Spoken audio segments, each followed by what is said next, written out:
Chapter 5. A Cry in the Corridor. Mary begins to settle into a new way of life at Misselthwaite Manor. She finds herself in the enchanting garden once more and discovers the story behind the hidden garden from Martha.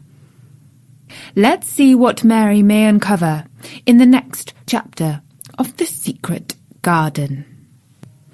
At first, each day which passed for Mary Lennox was exactly like the others. Every morning she woke in her tapestried room and found Martha kneeling upon the hearthrug, building her fire. Every morning she ate her breakfast in the nursery, which had nothing amusing in it, and after each breakfast she gazed out of the window across to the huge moor, which seemed to spread out on all sides and climb up to the sky. And after she had stared for a while, she realised that if she did not go out, she would have to stay in and do nothing. And so she went out. She did not know that this was the best thing she could have done, and she did not know that when she began to walk quickly or even run along the paths and down the avenue, she was stirring her slow blood and making herself stronger by fighting with the wind which swept down from the moor. She ran only to make herself warm, and she hated the wind which rushed at her face and roared and held her back as if it were some giant she could not see. But the big breaths of rough, fresh air blown over the heather filled her lungs with something which was good for her whole thin body, and whipped some red colour into her cheeks and brightened her dull eyes when she did not know anything about it. But after a few days spent almost entirely out of doors, she wakened one morning knowing what it was to be hungry, and when she sat down to her breakfast, she did not glance disdainfully at her porridge and push it away, but took up her spoon and began to eat it, and went on eating it until her bowl was empty. "Thou got on well enough with that this morning, didn't thou?" said Martha. "It tastes nice today," said Mary, feeling a little surprised at herself. "It's the air of the moor that's given thee stomach for thy victuals," answered Mary. "It's lucky for thee thou's got victuals as well as an appetite. There's been 12 in our cottage as had the stomach and nothing to put in it. You go on playing, you, out of doors every day, and you'll get some flesh on your bones, and you won't be so yeller." "I don't play," said Mary. "I have nothing to play with." "Nothing to play with!" exclaimed Martha. "Our children plays with sticks and stones. They just runs about and shouts and looks at things." Mary did not shout, but she looked at things.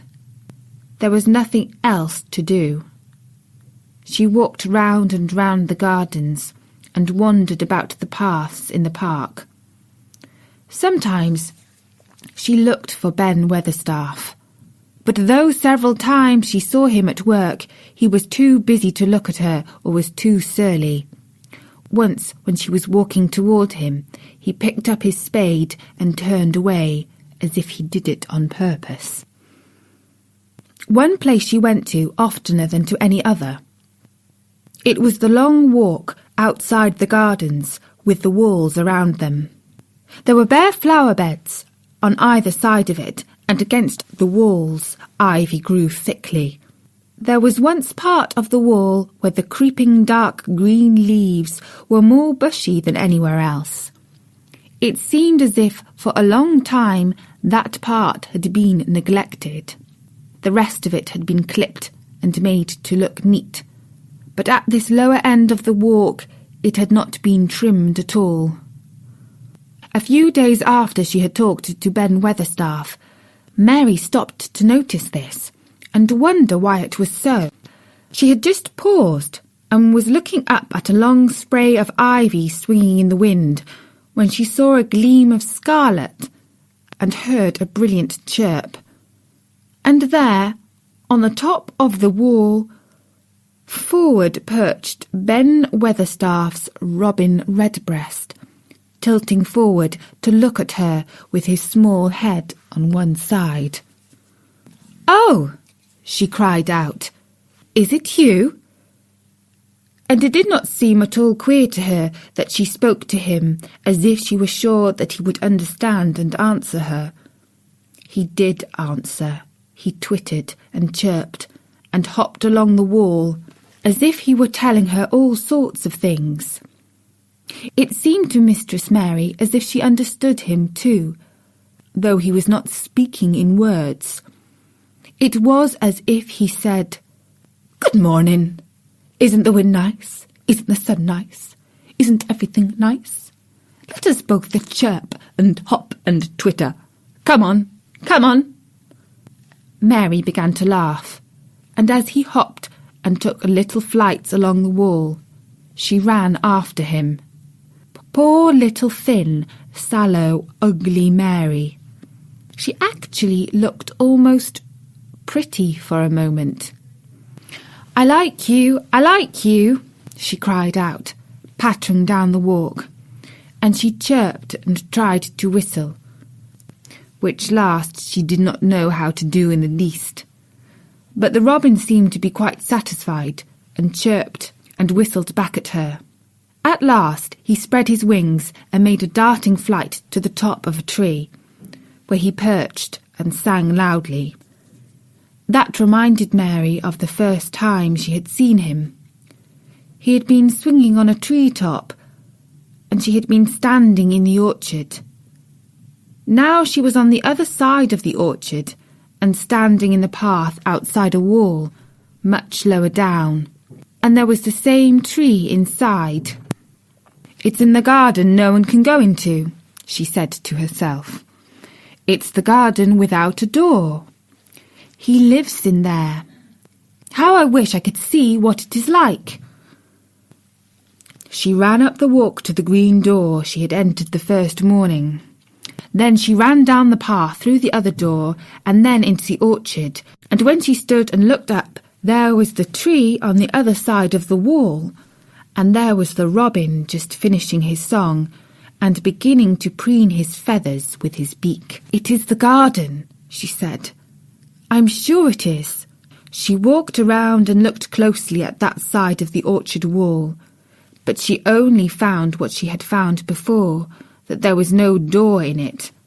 Then she ran through the kitchen gardens again and out into the walk outside the long ivy-covered wall, and she walked to the end of it and looked at it, and there was no door. And then she walked to the other end, looking again, but there was no door. "It's very queer," she said. "Ben Weatherstaff said there was no door, and there is no door. But there must have been one 10 years ago, because Mr. Craven buried the key." This gave her so much to think of that she began to be quite interested, and feel that she was not sorry that she had come to Misselthwaite Manor. In India she had always felt hot and too languid to care too much about anything. The fact was that the fresh wind from the moor had begun to blow the cobwebs out of her young brain and to waken her up a little.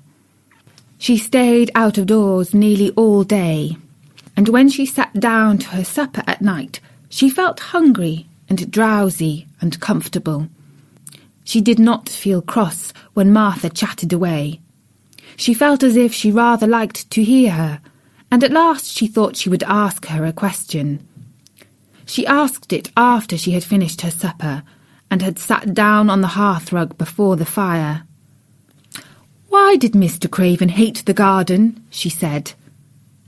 She had made Martha stay with her, and Martha had not objected at all. She was very young, and used to a crowded cottage, full of brothers and sisters, and she found it dull in the great servants' hall downstairs, where the footmen and upper housemaids made fun of her Yorkshire speech, and looked upon her as a common little thing, and sat and whispered among themselves. Martha liked to talk, and the strange child who had lived in India was novelty enough to attract her. She sat down on the hearth herself, without waiting to be asked. "Art thou thinking about that garden yet?" she said. "I knew thou would. That was just the way with me when I first heard about it." "Why did he hate it?" Mary persisted. Martha tucked her feet under her and made herself quite comfortable. "Listen to the wind wuthering round the house," she said. "You could bear stand up on the moor if you was out on it tonight." Mary did not know what wuthering meant until she listened, and then she understood. It must mean that hollow, shuddering sort of roar which rushed round and round the house, as if the giant no one could see were buffeting it and beating at the walls and windows to try and break in. But one knew he could not get in, and somehow it made one feel very safe and warm inside a room with a red coal fire. But why did he hate it so? She asked after she had listened. She intended to know if Martha did. Then Martha gave up her store of knowledge. "Mind," she said.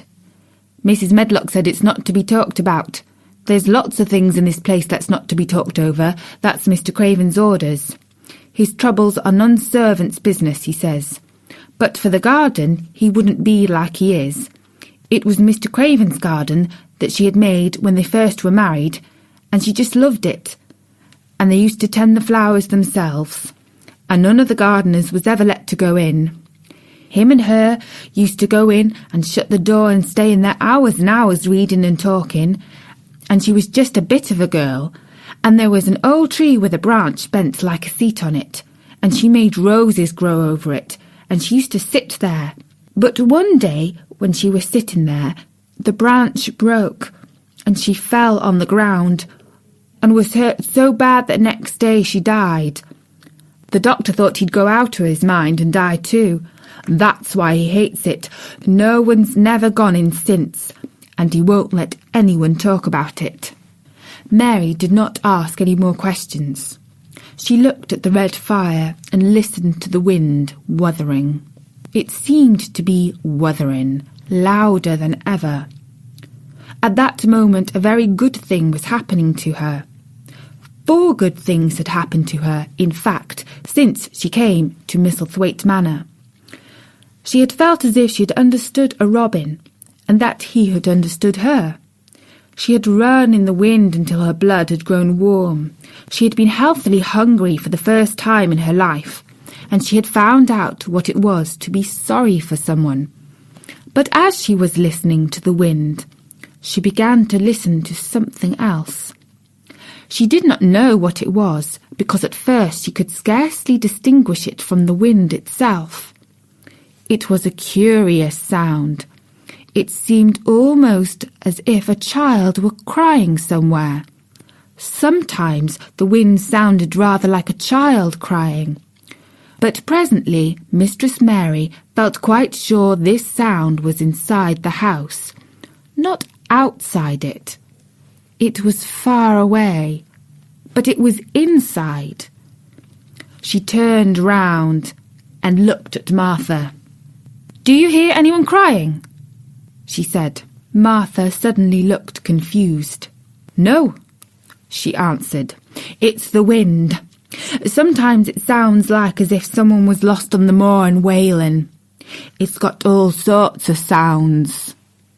"But listen," said Mary. "It's in the house, down one of those long corridors."